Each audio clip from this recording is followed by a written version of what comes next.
नमस्कार दोस्तों, नई सोच नई दिशा में आपके एक बार फिर से स्वागत है। तो हम TGT, LT Shastri, JBT clerk and junior office assistant की जो टेस्ट सीरीज चलाई है, क्लास 3 है। 2 क्लास इसकी करवा चुका हूँ। अगर किसी भी पर्सन ने वो नहीं देखे हैं तो आप प्लेलिस्ट में जाके भी उसे देख सकते हैं। बहुत ही महत्वपूर्ण क्वेश्चन है आने वाले हिमाचल एग्जाम के लिए। हर 3 दिन के बाद आपको मॉक टेस्ट दी जाएगा और ऑनलाइन टेस्ट का लिंक भी इस चैनल के माध्यम से आपको उपलब्ध करवाया जा रहा है। जो नए वो चैनल को सब्सक्राइब कर लें ताकि आने वाले हर वीडियो की अपडेट आपको समय समय पर मिलती रहे। अगर वीडियो अच्छी लगे तो चैनल को लाइक शेयर एंड सब्सक्राइब जरूर कर दें। तो चलते हैं आज के पहले क्वेश्चन की तरफ।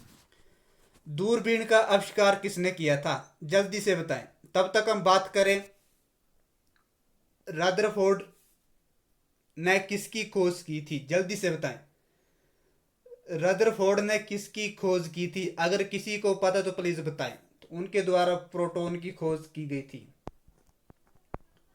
प्रोटॉन की खोज की गई थी किसके द्वारा? रदरफोर्ड के द्वारा। आप मुझे ये बताएं, जे जे थॉमसन के द्वारा किसकी खोज की गई थी? जल्दी से बताएं, जे जे थॉमसन के द्वारा किसकी खोज की गई थी? अगर किसी को पता तो प्लीज बताएं। इस चैनल के माध्यम से आपको जितने भी हमीरपुर बोर्ड की तरफ से एग्जाम करवाए जाएंगे, ये क्वेश्चन उनके लिए काफी महत्वपूर्ण है, तो प्लीज वीडियो में अंत तक बने रहें।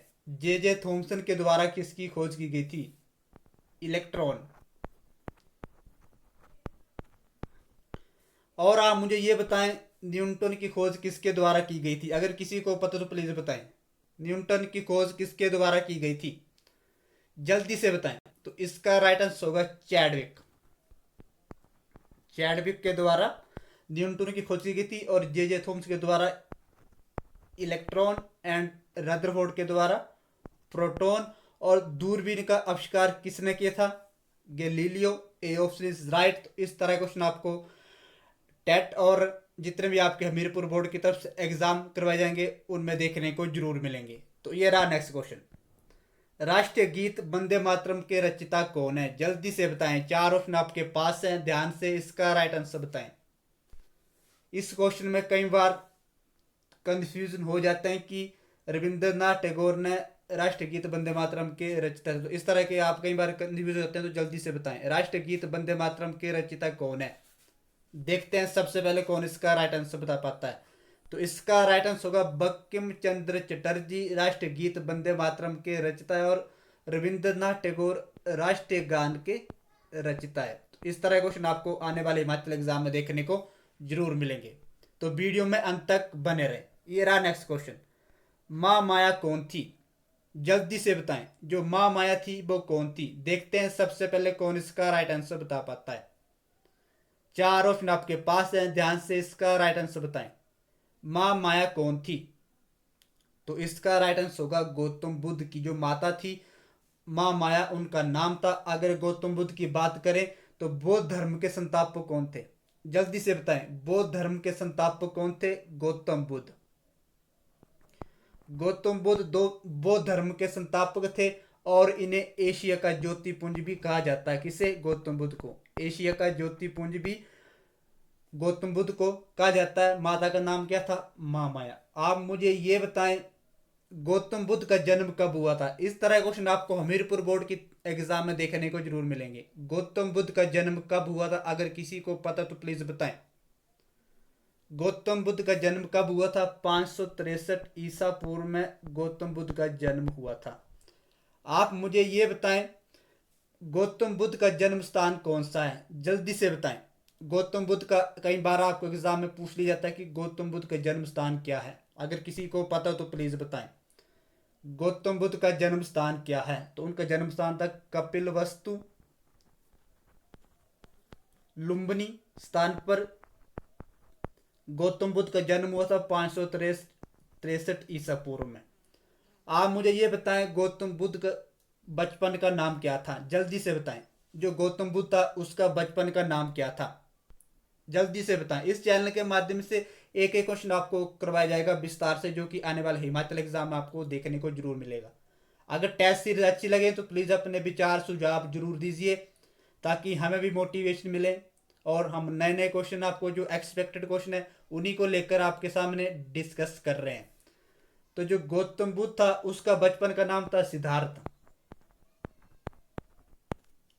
आप मुझे ये बताएं, गौतम बुद्ध ने अपना उपदेश कहाँ दिया था? सारनाथ में गौतम बुद्ध ने अपना उपदेश दिया था। तो माँ माया कौन थी? गौतम बुद्ध की माता थी। बचपन का नाम क्या था? सिद्धार्थ। उपदेश कहाँ दिया था? सारनाथ। जन्म कहाँ हुआ था? 563 ईसा पूर्व में। और कहाँ हुआ था? कपिलवस्तु के लुम्बिनी स्थान पर। तो इतने सारे मैंने इफेक्ट बता दिए। आशा करता हूँ कि आने वाले हिमाचल एग्जाम में आपको जरूर देखने को मिले। ये रहा नेक्स्ट क्वेश्चन।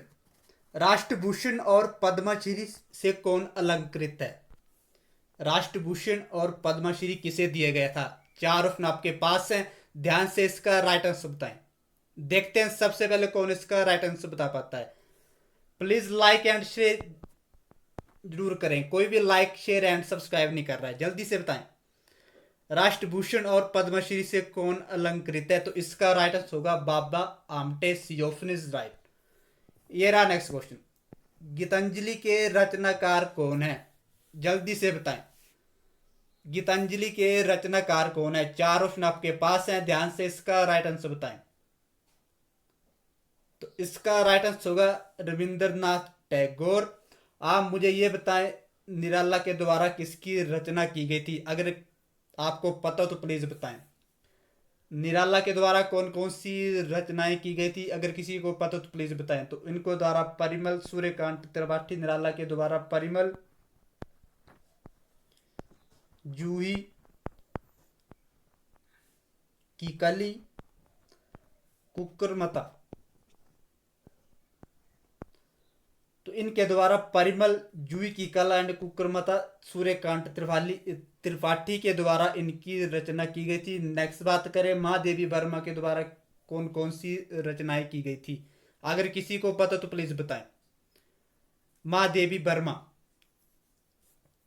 तो उनके द्वारा यामा, निहारिका, नीरजा एंड संध्या गीत महादेवी वर्मा के द्वारा ये रचनाएं की गई है। यामा, निहारिका, नीरजा एंड संध्या गीत। तो आप मुझे ये बताएं, गीतांजलि के रचनाकार कौन है? तो इसका राइट आंसर होगा Rabindranath Tagore. A option is right. ये रहा नेक्स्ट क्वेश्चन। गुरुदेव के नाम से कौन जाने जाते थे? जल्दी से बताएं। गुरुदेव के नाम से कौन जाने जाते थे? चार ऑप्शन आपके पास हैं। तब तक हम बात करें, लाल बहादुर शास्त्री को किस नाम से जाना जाता था? अगर किसी को पता तो प्लीज बताएं। लाल बहादुर शास्त्री को किस नाम से जाना जाता था? तो उन्हें जाना जाता था शांति पुरुष। शांति पुरुष। आप मुझे ये बताएं, पंडित जवाहरलाल नेहरू को किस नाम से जाना जाता था? चाचा नेहरू। आप मुझे ये बताएं, महात्मा गांधी को किस नाम से जाना जाता था? राष्ट्रीय पिता एंड बापू के नाम से उन्हें जाना जाता था। तो आप मुझे ये बताएं, गुरुदेव के नाम से कौन जाने जाते थे? इस तरह के क्वेश्चन आपको आने वाले हिमाचल एग्जाम में देखने को जरूर मिलेंगे। तो इसका राइट आंसर होगा रविंद्रनाथ टैगोर, महात्मा गांधी, राष्ट्रपिता बापू, पंडित जवाहरलाल नेहरू, चाचा नेहरू, लाल बहादुर शास्त्री, शांति पुरुष के नाम से जाने जाते थे। ये रहा नेक्स्ट क्वेश्चन। गीतांजलि पर रविंद्रनाथ टैगोर को कब नोबेल पुरस्कार मिला था? चार ऑप्शन आपके पास हैं। तब तक हम बात करें नोबेल पुरस्कार की। तो इसकी शुरुआत कब हुई थी? जल्दी से बताएं। इसकी स्थापना कब की गई थी? नोबेल पुरस्कार की स्थापना कब की गई थी? तो 1901 में नोबेल पुरस्कार की स्थापना की गई थी। और किस वैज्ञानिक के द्वारा इसकी स्थापना की गई थी? अगर किसी को पता तो प्लीज बताएं, जल्दी से बताएं। नोबेल पुरस्कार की स्थापना किसके द्वारा की गई थी? तो स्वीडन के जो वैज्ञानिक थे, बर्नहार्ड, नोबेल पुरस्कार की स्थापना की गई थी 1901 में।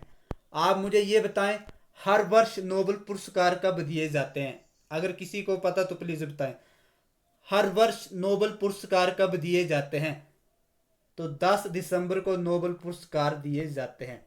तो आप मुझे ये बताएं, गीतांजलि पर रविंद्रनाथ टैगोर को कब नोबेल पुरस्कार मिला था? चार ऑप्शन आपके पास हैं, ध्यान से इसका राइट आंसर बताएं। तो इसका राइट आंसर होगा 1913 में रविंद्रनाथ टैगोर को नोबेल पुरस्कार मिला था। इसकी स्थापना कब हुई थी? 1901 में।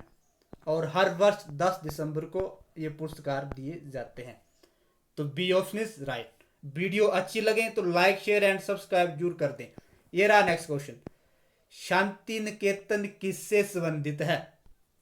शांति निकेतन किससे संबंधित है? 4 ऑप्शन आपके पास है, ध्यान से इसका राइट आंसर बताएं। शांति निकेतन किससे संबंधित है? रामकृष्ण परमहंस, बंकिम चंद्र चटर्जी, सुभाष चंद्र बोस, रविंद्रनाथ टैगोर। तो इसका राइट आंसर होगा रविंद्रनाथ टैगोर शांति निकेतन से संबंधित है।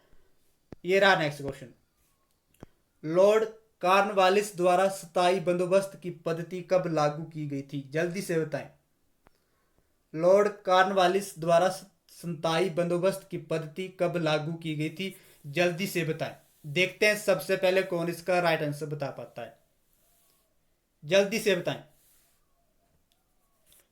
तो इसका राइट आंसर होगा 1793 में लॉर्ड कॉर्नवालिस द्वारा स्थायी बंदोबस्त की पद्धति लागू की गई थी। आप मुझे ये बताएं, जो लॉर्ड कॉर्नवालिस है उन्हें भारतीय का नागरिक जनक भी कहा जाता है। सेवा कॉर्नवालिस को भारत का नागरिक सेवा का जनक भी कहा जाता है।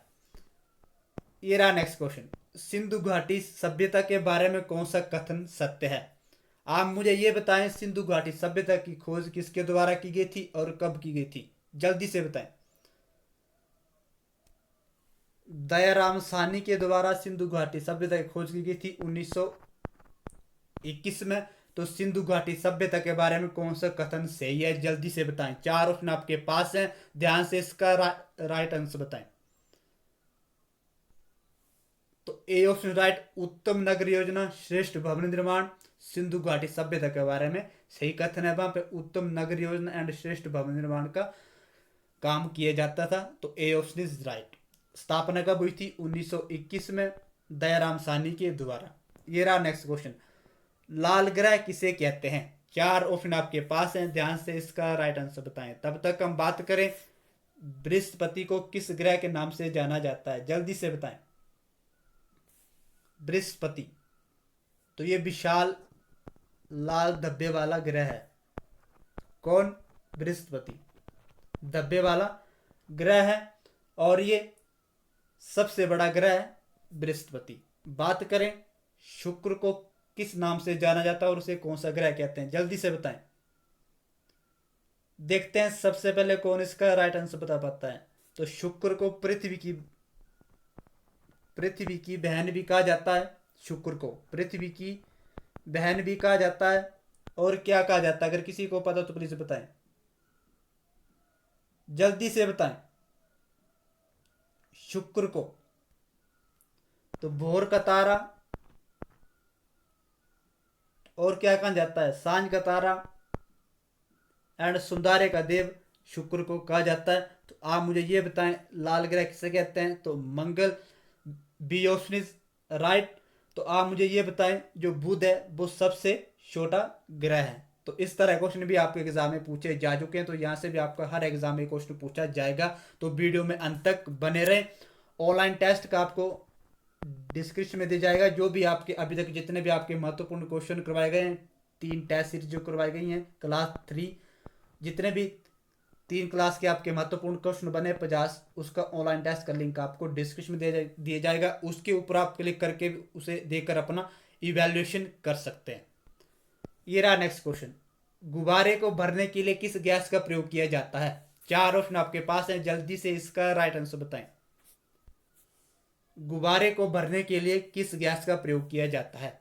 Oxygen, hydrogen, ozone, carbon dioxide. तो इसका राइट आंसर होगा hydrogen, B option is right. ये रहा नेक्स्ट क्वेश्चन, बहुत ही महत्वपूर्ण क्वेश्चन बनाए जा रहे हैं आने वाले हिमाचल एग्जाम के लिए। वीडियो अच्छी लगे तो लाइक शेयर एंड सब्सक्राइब जरूर कर दें। संसार में माइका का सबसे बड़ा उत्पादक कौन सा है? संसार में अब्रक का सबसे बड़ा देश कौन सा है? जल्दी से बताएं। 4 ऑप्शन आपके पास है, ध्यान से इसका राइट आंसर बताएं।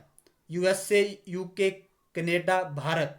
तो इसका राइट आंसर होगा भारत। अगर आपको भारत के किस राज्य में इसका उत्पादन किया जाता है, अगर स्थान पूछे जाए, अगर किसी को पता है तो प्लीज बताएं। तो झारखंड में अब्रक का सबसे बड़ा उत्पादक होता है और ये संसार का सबसे बड़ा उत्पादक देश है भारत, और भारत के किस राज्य में? झारखंड में इसका उत्पादक किया जाता है। ये रहा नेक्स्ट क्वेश्चन। भारत के राष्ट्रपति के पास आपात अधिकार हैं, जल्दी से बताएं। देखते हैं सबसे पहले कौन इसका राइट आंसर बता पाता है। जल्दी से बताएं, भारत के राष्ट्रपति के पास कितने आपात अधिकार हैं? अगर कोई इमरजेंसी आती है तो राष्ट्रपति के पास कितने अधिकार हैं? जल्दी से बताएं। तो इसका राइट आंसर होगा 3 प्रकार के अधिकार हैं। कौन कौन से? जब युद्ध की घोषणा होती है भारत में तो कौन से अनुच्छेद लगाया जाता है, किस आर्टिकल के तहत युद्ध की घोषणा की जाती है? जल्दी से बताएं। तो आर्टिकल 352 के तहत युद्ध की घोषणा की जाती है। नेक्स्ट बात करें 356 में क्या है? अगर किसी को पता है अनुच्छेद 356 में क्या किया जाता है, जल्दी से बताएं। तो जो राष्ट्रपति शासन लगाया जाता है आपका, वो अनुच्छेद 356 के तहत लगाया जाता है। नेक्स्ट बात करें, अगर कोई इमरजेंसी आ जाती है, वित्तीय आपातकाल आ जाता है, तो उसके तहत कौन सा अनुच्छेद लगाया जाता है, कौन से वो लगाया जाता है? जल्दी से बताएं। जब वित्तीय आपातकाल इमरजेंसी आ जाती है भारत में, कौन सा अनुच्छेद के तहत उसकी घोषणा की जाती है? जल्दी से बताएं। देखते हैं सबसे पहले कौन इसका राइट आंसर बता पाता है। तो 360 अनुच्छेद के तहत वित्तीय आपातकाल की घोषणा की जाती है। अगर उसकी अधिकतम अवधि पूछी जाए तो 2 महीने तक आप इमरजेंसी लगा सकते हैं, इससे ज़्यादा आप इमरजेंसी नहीं लगा सकते हैं। जैसे अभी कोरोना फैला हुआ था तो कितने टाइम तक वो आपने लॉकडाउन लगा था, इमरजेंसी लगी थी। तो इस तरह क्वेश्चन आपके आने वाले हिमाचल एग्जाम में बनेंगे। तो इसका राइट आंसर होगा 3 प्रकार के। कौन कौन से? 352 अनुच्छेद के तहत, 356 एंड 360। 352 में जब युद्ध की घोषणा की जाती है तब, और 356 राष्ट्रपति का शासन जो लगाया जाता है उसके बाद राष्ट्रपति शासन। 360 में आपकी जो वित्तीय इमरजेंसी आपातकाल आती है तब इसे यूज किया जाता है। तो आज हम वीडियो के अंत में आपको पता है कि जो भी महत्वपूर्ण टॉपिक है उनके बारे में विस्तार से चर्चा करते हैं। तो पिछले कल हमने जितने भी कौन सा शहर किस नदी के किनारे बसा हुआ है, वहां से भी आपका क्वेश्चन जरूर आता है। तो आप मुझे ये बताएं, कानपुर किस नदी के किनारे बसा हुआ है? जो कानपुर है वो किस नदी के किनारे बसा हुआ है? जल्दी से बताएं।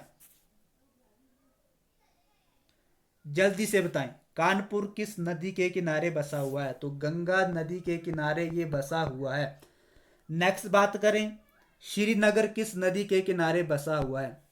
जो श्रीनगर है वो किस नदी के किनारे बसा हुआ है? जल्दी से बताएं। तो ये आपकी झेलम नदी के किनारे बसा हुआ है। तो इस तरह के क्वेश्चन भी आपके TGT commission, LT commission, Shastri commission और हमीरपुर बोर्ड की तरफ से जो आपके junior office assistant and clerk के एग्जाम करवाए जाएंगे, ऐसे क्वेश्चन पूछे जा चुके हैं और आपके एग्जाम में क्वेश्चन जरूर पूछा जाता है। नेक्स्ट बात करें, सूरत किस नदी के किनारे स्थित है? सूरत किस नदी के किनारे स्थित है? जल्दी से बताएं। तो ये आपके ताप्ती नदी के किनारे स्थित है सूरत। नेक्स्ट बात करें, हैदराबाद किस नदी के किनारे स्थित है? जो हैदराबाद है वो किस नदी के किनारे स्थित है? अगर किसी को पता तो प्लीज बताएं। तो वो आपका मूसी नदी के किनारे स्थित है हैदराबाद। नेक्स्ट बात करें, अहमदाबाद किस नदी के किनारे स्थित है? अगर किसी को पता हो तो प्लीज बताएं। जो आपका अहमदाबाद है वो किस नदी के किनारे स्थित है? जल्दी से बताएं। अहमदाबाद किस नदी के किनारे स्थित है? साबरमती नदी के किनारे स्थित है। नेक्स्ट बात करें, अयोध्या। कई बार ये क्वेश्चन आपके एग्जाम में पूछा जा चुका है। अयोध्या किस नदी के किनारे स्थित है? अगर किसी को पता हो तो प्लीज बताएं। अयोध्या किस नदी के किनारे स्थित है? जल्दी से बताएं। तो ये आपके सरयू नदी के किनारे स्थित है। नेक्स्ट बात करें, कोलकाता किस नदी के किनारे स्थित है? जब हम टीजीटी टेट का क्वेश्चन आपसे डिस्कस कर रहे थे तो वहां से आपके क्वेश्चन पूछा गया था कि कोलकाता किस नदी के किनारे स्थित है? जल्दी से बताएं। तो हुगली नदी के किनारे ये स्थित है। तो आज के लिए इतना ही। अगर वीडियो अच्छी लगे, टेस्ट सीरीज अच्छी लगे तो प्लीज अपने विचार सुझाव जरूर दीजिए और वीडियो को जितना हो सके हर ग्रुप, व्हाट्सएप, इंस्टाग्राम, फेसबुक पे शेयर कीजिए। तो आज के लिए इतना ही। मिलते हैं अगली वीडियो के साथ, तब तक के लिए धन्यवाद।